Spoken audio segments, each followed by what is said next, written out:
तो nation news में सबसे पहले बात करते हैं बैंड बाजा गिरफ्तारी की।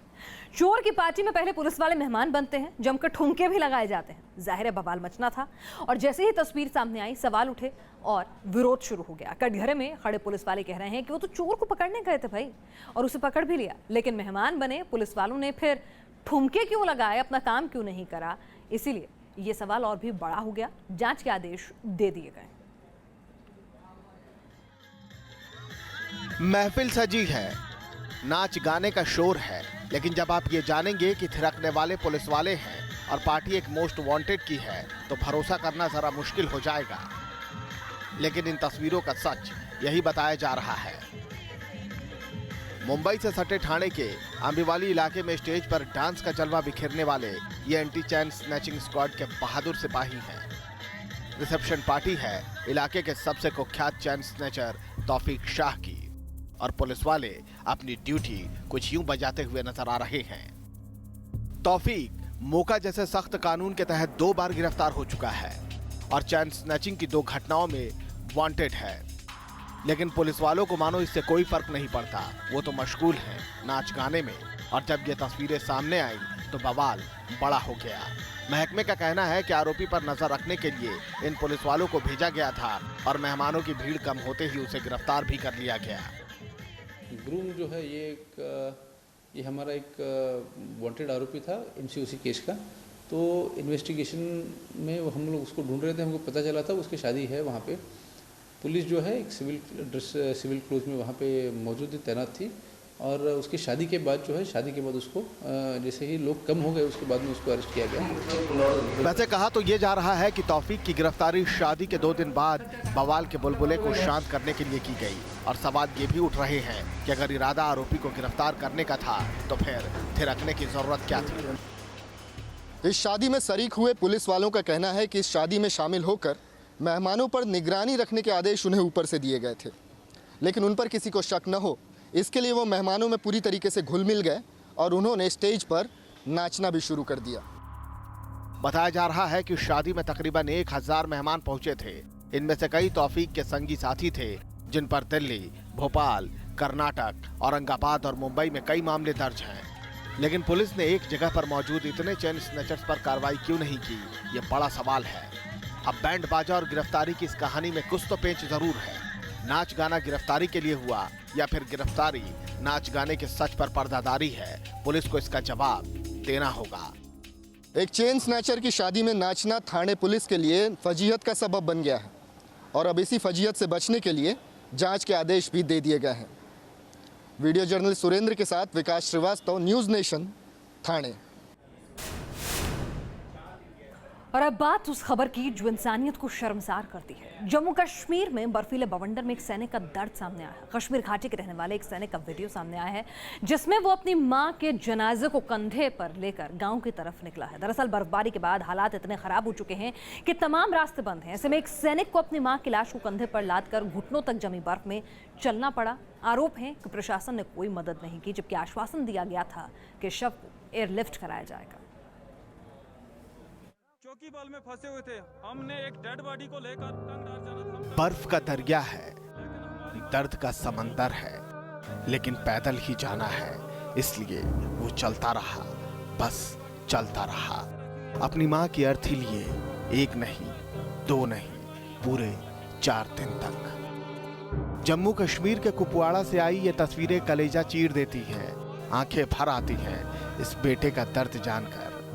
बताया जा रहा है कि इस लाल को अपनी मां को सुपुर्दे खाक करना है, इसलिए वो 50 किलोमीटर तक पैदल चलता रहा अपनी मां की आखिरी ख्वाहिश पूरी करने।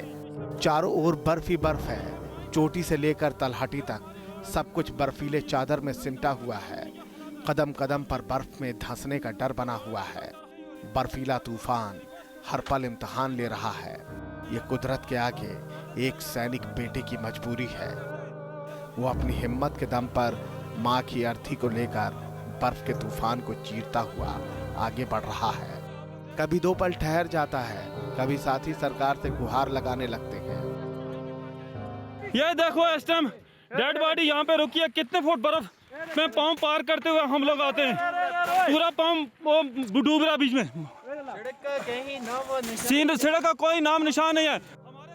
हालात बेहद मुश्किल हैं, लेकिन जवान ने हिम्मत नहीं हारी। वो अपने रिश्तेदारों की मदद से मां के जनाजे को सजाकर निकल पड़ा। बर्फीले रास्ते की हर मुश्किल से लड़ने का जज्बा लिए वो अगले पड़ाव के लिए बढ़ चला। कंधे पर मां की अर्थी लेकर जा रहे इस बहादुर जवान का दर्द भी बार बार छलकता है। चौकी बल में फंसे हुए थे। हमने एक डेड बॉडी को लेकर टंगडार जाना था। हम टंगडार के रहने वाले हैं, लेकिन हमारी मदद किसी ने नहीं की। ये देख लो इस टाइम डेड बॉडी को कहां पे रखा हुआ है। ये डेड बॉडी बर्फ के ऊपर कैसे रखी हुई है। जवान मोहम्मद अब्बास इस वक्त पंजाब के पठानकोट में तैनात हैं। उनकी मां सकीना बेगम भी उनके साथ ही रहती थी। 28 जनवरी को सकीना बेगम की पठानकोट में मौत हो गई। उनके शव को दफनाने के लिए जवान तमाम मुश्किलों को मात देकर गांव पहुंचा। मां की आखिरी ख्वाहिश थी कि उन्हें रुखसती में गांव की मिट्टी नसीब हो, और जवान ने उनकी यह ख्वाहिश पूरी कर दी। Team news nation. और इस बीच नॉर्थर्न कमांड ने इस पूरे मामले में सफाई दी है। सेना के हवाले से कहा गया है कि सेना ने हर संभव मदद करने की कोशिश की और ये तमाम खबरें बेबुनियाद है, जिसमें सेना की मदद न मिलने की बात कही जा रही है। सेना ने माना है कि खराब मौसम की वजह से परेशानियां काफ़ी हुई, लेकिन इसके बावजूद सेना का कहना है कि उसने अपनी तरफ से अपने स्तर पर हर संभव मदद मुहैया कराई थी।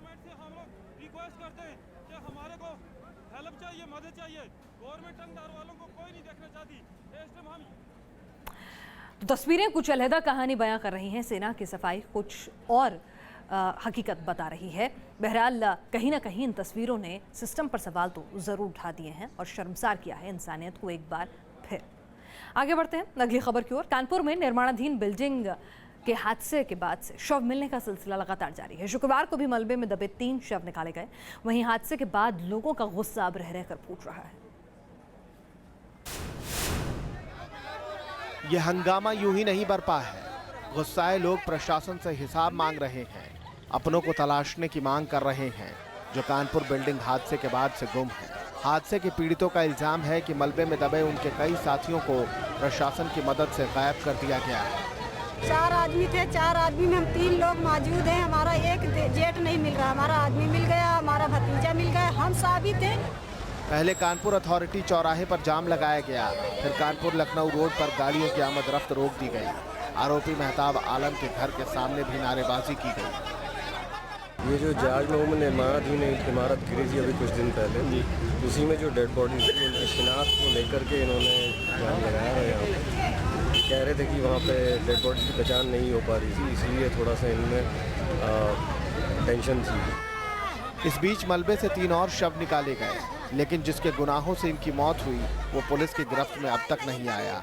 आरोपी मेहताब आलम फरार चल रहा है और खबर है कि वो कोर्ट में सरेंडर करने की फिराक में है। दीप त्रिवेदी, न्यूज़ नेशन, कानपुर। उधर नागालैंड के दीमापुर में महिला आरक्षण का विरोध जारी है। विरोध प्रदर्शन कर रहे लोगों ने मुख्यमंत्री TR जोलियांग के घर में आग लगा दी। प्रदर्शनकारी स्थानीय निकाय के चुनाव में महिलाओं के 33% आरक्षण देने के खिलाफ अपना विरोध दर्ज करा रहे हैं।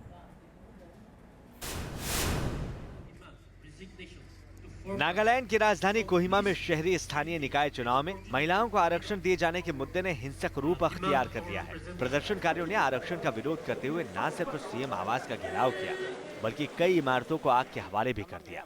हालात को काबू में करने के लिए एक और जहां हाई लेवल मीटिंग बुलाई गई, तो वहीं अर्धसैनिक बलों की 5 टुकड़ियों को तैनात किया गया। खुद गृह राज्य मंत्री किरण रिजिजू हालात पर नजर रखे हुए हैं। रिजिजू ने हमले का विरोध करते हुए प्रदर्शनकारियों से शांति बहाल करने की अपील की। लेकिन नागालैंड में शांति कायम करना अत्यंत आवश्यकता है, और मैं समझता हूं कि जितने भी वहां के स्थानीय लोग हैं वो भी इस चीज को समझेंगे कि वहां इतना वायलेंस जो हो रहे हैं वो राज्य के लिए ठीक नहीं है, और इस तरह का वायलेंस से कोई चीज का समाधान भी नहीं होता है। दरअसल नागालैंड सरकार ने स्थानीय निकायों में महिलाओं के लिए 33% आरक्षण देने का प्रस्ताव पेश किया था, जिसे लेकर आदिवासी संगठनों की प्रतिनिधि संस्था नागालैंड ट्राइब्स एक्शन कमेटी हिंसक प्रदर्शन पर उतारू है। किसी भी हाल में इस प्रस्ताव को पेश नहीं होने देना चाहती। उधर अब तक इस हिंसा में जानमाल का काफी नुकसान हो चुका है। जहां कई इमारतें और गाड़ियां आग की भेंट चढ़ चुकी है, तो वहीं 2 लोगों की मौत भी हो चुकी है। प्रदर्शन की वजह से कोहिमा की तरफ आने वाली सड़कें बंद हैं। हाईवे पर गाड़ियों की लंबी लंबी कतारें लगी हैं। ट्रक ड्राइवर बंद की वजह से पिछले कई दिनों से रास्ते में ही फंसे हुए हैं। कितने दिन से आप यहाँ फंसे हुए? 8 दिन हो गया। किस कारण से? कारण तो हम लोग कैसे दीमापुर बंदी है इसलिए बैठा है। हाँ, एक प्रॉब्लम है, बीवी बच्चा है घर में। यहाँ कितनी सारी गाड़ियाँ रुकी हुई है? बहुत गाड़ी रखा है, कम से कम 100 गाड़ी का ऊपर होगा मेरा पार्किंग में। आरक्षण की आग में नागालैंड के कई इलाके सुलगते जा रहे हैं। वहीं प्रदर्शनकारी सीएम TR जेलियांग के इस्तीफे और शहरी स्थानीय निकाय चुनाव का विरोध कर रहे हैं। ऐसे में हालात पर फिलहाल काबू कर पाना आसान नजर नहीं आ रहा है। वहीं आम लोगों की समस्याएं हर दिन के साथ बढ़ती जा रही हैं। Team news nation. उधर उत्तर प्रदेश के ताज के लिए हाथ के साथ आए अखिलेश का सफर आज आगरा पहुंचा। लखनऊ में राहुल गांधी के साथ रोड शो की तरह ही आगरा में भी राहुल अखिलेश के रोड में भारी भीड़ उमड़ी। एक ही रथ पर सवार साइकिल और हाथ के गठबंधन का आगरा में किस तरह का रिस्पांस रहा लोगों का, ये दिखाते हैं आपको इस रोड शो की तस्वीरें अगली रिपोर्ट में।